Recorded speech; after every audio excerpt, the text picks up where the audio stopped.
Chapter 21, 101 Dalmatians. My henchmen, Horace and Jasper, told me all about it, how they locked that idiot Mrs. Baddeley up in the attic and took the puppies. She always was an old fool, and now she was even older fool than before. They tricked the old woman, not that it took much trickery on their part. They waited until Anita and Roger took Perdita and Pongo for a walk, then simply rang the doorbell and made up a lie, pretending they were there to fix the electric or gas or something. Simple. And oh, what a stir it made. You'd think someone had kidnapped the Queen, the way everyone was acting. It was all in the papers. And it really was very amusing seeing Anita and Roger's photos, reading that frumpy old woman's account of the story. I laughed when I read all the headlines. I couldn't help myself. I mean, really, such a fuss over a bunch of puppies. I was staying in a hotel in London, Mama Street. She was in town, staying at the same hotel, and we were meeting for dinner. I just had to tell her about my plans. I couldn't wait to see the look on her face when I told her what I was up to, what I had in mind, my master plan. Oh, it was too divine. She would be so proud of me. I had it all planned out. I had those fool henchmen staying in Hell Hall with the puppies while I was tucked safely away in my hotel room. There was no way I was going to be connected to those puppies or those idiots, Horace and Jasper, if Scotland Yard came poking around. Thank goodness Mama was in town. But the papers, oh, the papers, they were a gas. I read them in bed, taking delight in everyone's misery while I was waiting for my hair to set. I had a marvelous evening planned with my mama, and I wanted to look my best. Talk napping. Can you imagine such a thing? 15 puppies stolen. But they are darling little things. I was suffering from fits of laughter. Anita and her bashful Beethoven. Pipe and all. Oh, Roger, you are a fool. I honestly couldn't remember when I'd felt better. It was all too delicious. It was the most delightful evening I'd had in ages since Jack was alive. It was all too wonderful. I had the puppies hidden away at Hell Hall, and I thought I had gotten away with it. My revenge on Anita and her fool of a husband, saying no to me, making up wretched songs about me, Cruella DeVil. I taught them a lesson they would never forget. Maybe I would send Anita a little coat as a thank you gift. She'd said she would like one after all. But of course, that jumped-up musician of hers couldn't afford to buy her one. Why not send her a little gift?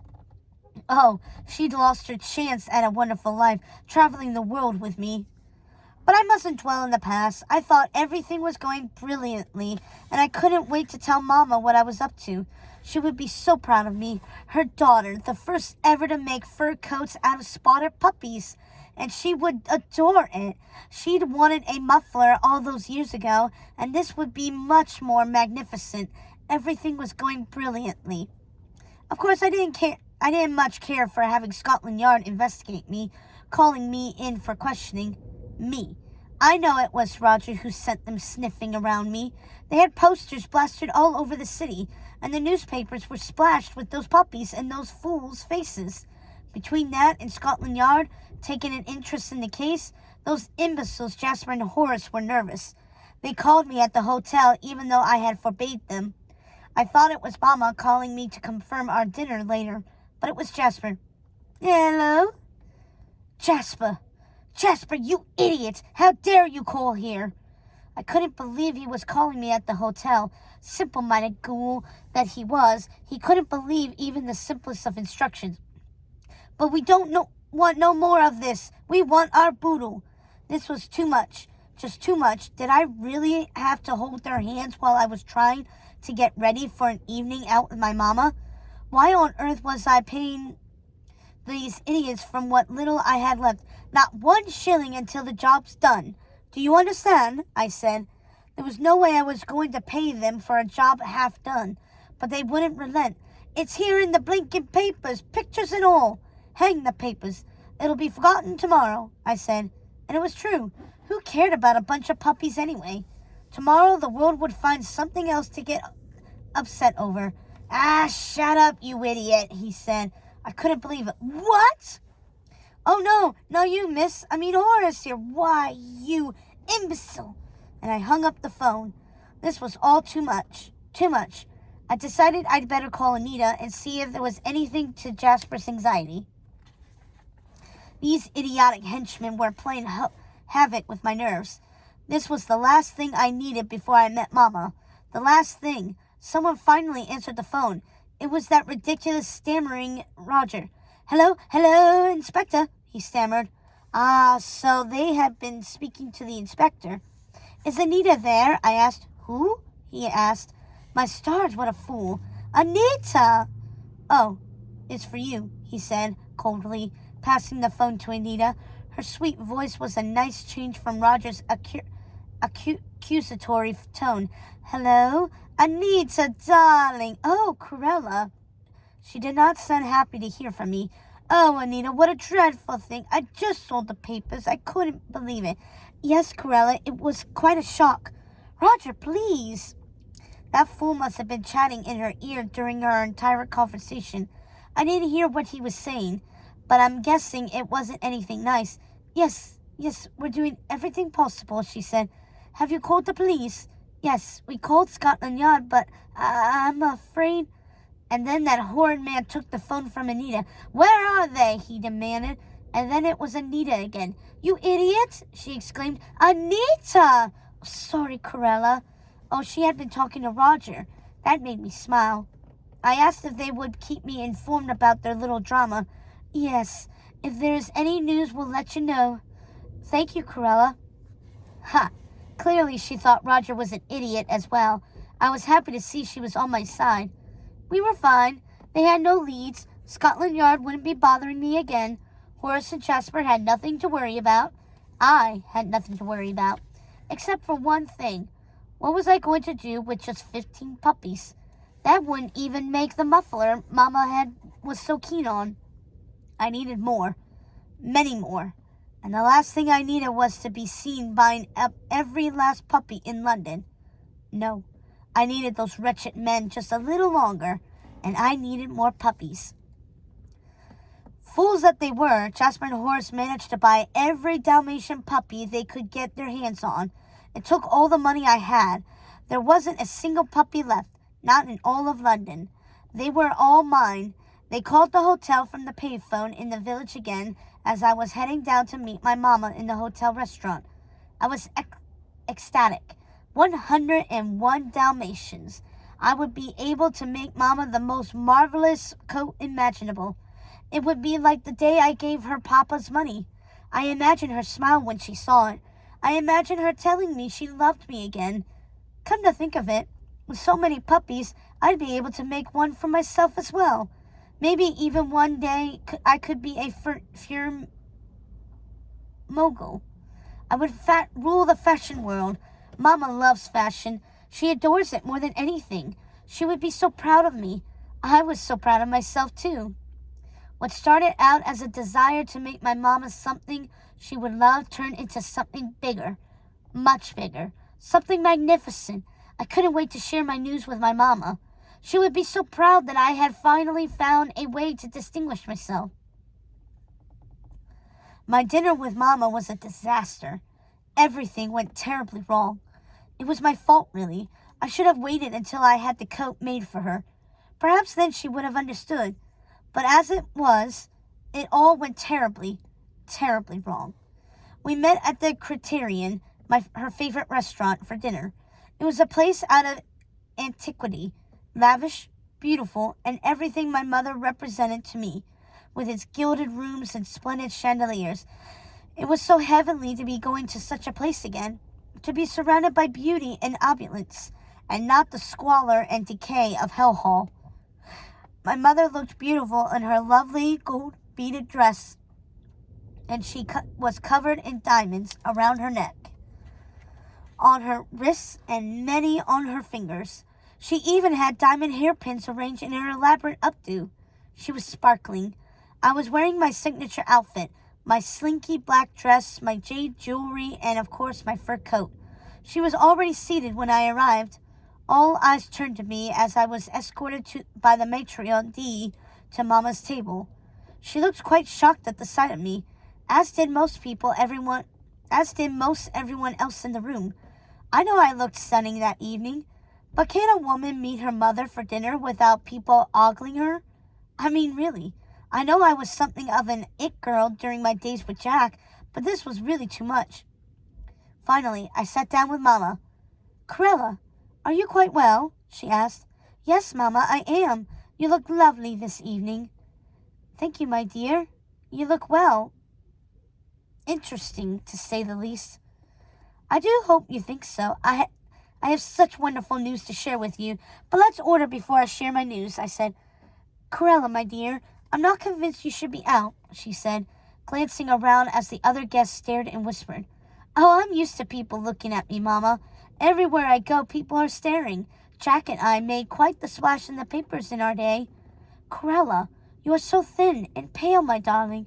You look like you haven't slept in weeks, and your hair, it's so wild. You don't look at all well. I think we'd better go." "No, Mama, I have to share my news with you," I said. "We can't go, not yet." "What's your news then, darling?" she asked, her eyes shifting from me to the other diners still gawking at us. Well, I had it. I wasn't going to let those star chasers ruin my evening.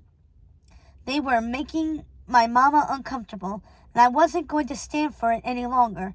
I stood up, raising my hands and voice so everyone would pay attention. "Will you please divert your attention from me and focus on your meals and conversations?" I said, while Mama protested. "Corella, do sit down. You're making a scene." "No, Mama, they're making a scene," I said. "They're all ruining our special evening. This is London, for goodness sake. It's not as if they've not seen a socialite before. They should behave themselves and try using just a modicum of decorum." My mama was mortified. "Corella, stop this at once," she said, raising her voice and gripping my arm tightly, forcing me to sit down. "Corella, stop this. What did you expect, coming out looking the way you do? You look ghastly. I mean, really, Corella, you're still wearing that dress. It's morbid. And look, it's hanging off of you. You look a fright, like a skeleton in rags. That is why everyone is looking at you. Now, please, let's leave." "But, Mama, I wanted to share my plan. You're going to be so proud of me. I have the most splendid plan. You remember Perdita, that horrible dog Papa gave me? Well, Mama, she has had puppies." "Puppies! Isn't it a scream? And I remember your suggestion about using her fur for a muffler, so..." "Well, Mama, I'm going to do just that. I am going to have the most splendid fur coat made for you. Oh, you will love it, Mama. I know you will, and you will be so proud." My mother's voice grew quiet. "Corella, my dear, stop this at once. I won't hear another word." "But, Mama," I said, standing up. I know. I ruined the surprise. I should have waited until the coat was finished. But I swear you will love it. I know you will be so proud of me." I must have raised my voice more than I realized, because everyone in the room looked mesmerized by me. Even the staff were rushing over to listen to my declaration. Then something shifted in my Mama. She seemed to realize how wonderful my idea really was. She spoke to me in the calmest and sweetest voice. "Yes, Corella, dear, that is a dazzling idea. I am very proud of you, but we must leave. You're far too famous to be out in public. We're causing something of a stir, and I don't want the local rags to get their hands on your idea before you're able to execute it." She looked around the room nervously. Just then a tall man came up with our coats, and he ushered us out of the restaurant and onto the street. "Your car will be here shortly, Lady DeVil," he said. "Please arrange a cab for my daughter," she said. "But, Mama, I thought I would go back with you to the hotel. Besides, I have my car. I can follow you there." "No, my dear, I don't think you should be driving. Please, let me get you into a cab, and I will arrange to have someone bring your car around to DeVil Hall in the morning." "What was that, Mama?" "Nothing, dear," she said. But I knew she must have heard the rumors about my estate, what they were calling it. "Do as Mama says, and get yourself straight home and into bed. I will pay for the cab. And Corella, stay at home and rest, won't you, dear?" Don't go out. Stay put. I will send someone around in a day or two to check on you. Mama, I am fine. Please don't worry. Corella, do as I say. Now I have to go. Don't disobey me, she said, blowing me a kiss and getting into her car. I think she misread my excitement for something else entirely, and I wasn't sure she understood my plans. She was so worried about me getting swarmed by fans, I'm not sure she was listening properly. Well, I would make it up to her. I would have her coat made before she left London. Then she would see. But I was running out of time. She would only be in London for so long, so I had to do it right then. After she left, I insisted they give me my car, and I drove all the way back to Hell Hall and told Horace and Jasper the police were onto us. It was all lies, of course. I told them the police were everywhere, and we had to kill the puppies right away. It was the only way I could get them to do the deed quickly. Simple men that they were, they had no idea how to go about slaughtering a bunch of puppies. I didn't care how they did it. I just wanted it done. I needed those puppies. I still do. Poison them, drown them, bash them in the head. I don't care how you kill the little beasts. I just want it done. The police are everywhere, I added for a bit of drama. I needed to get those fools off their bottoms. They were glued to the television, transfixed by a show called What's My Crime? A TV show. A TV show! Bloody fools. I had to slap some sense into them. I needed those puppies murdered. I needed them skinned. I needed to have my mama's coat made. Oh yes, she would love me again. She would, I was sure of it. Listen, you idiots. I'll be back first thing in the morning. The job better be done or I'll call the police. Do you understand? I needed to rattle their cages. Of course, I wouldn't call the police. Why would I? But those two were not the brightest. Thank goodness they believed me. Of course, the job never did get done. It just goes to show you that if you want something done right, you have to do it yourself. It all went terribly wrong from there, didn't it? You know the story. You saw my photo in the paper. And I'm sure you saw Horace and Jasper blab about the entire debacle when they made their appearance on their favorite show, What's My Crime? Those stupid morons prattled on and on, describing the events in lurid detail. How we chased those puppies on that treacherously winding road. How I gripped the wheel, my eyes blazing with madness as they ran me off the road. And finally, how I crashed my car, letting those wretched dogs escape. The reenactment of me on that damnable TV show in my wrecked car was laughable. It made me out to be some sort of mad woman with wild, swirling eyes, a deranged, screaming lunatic. Well, that's not the real story, duckies.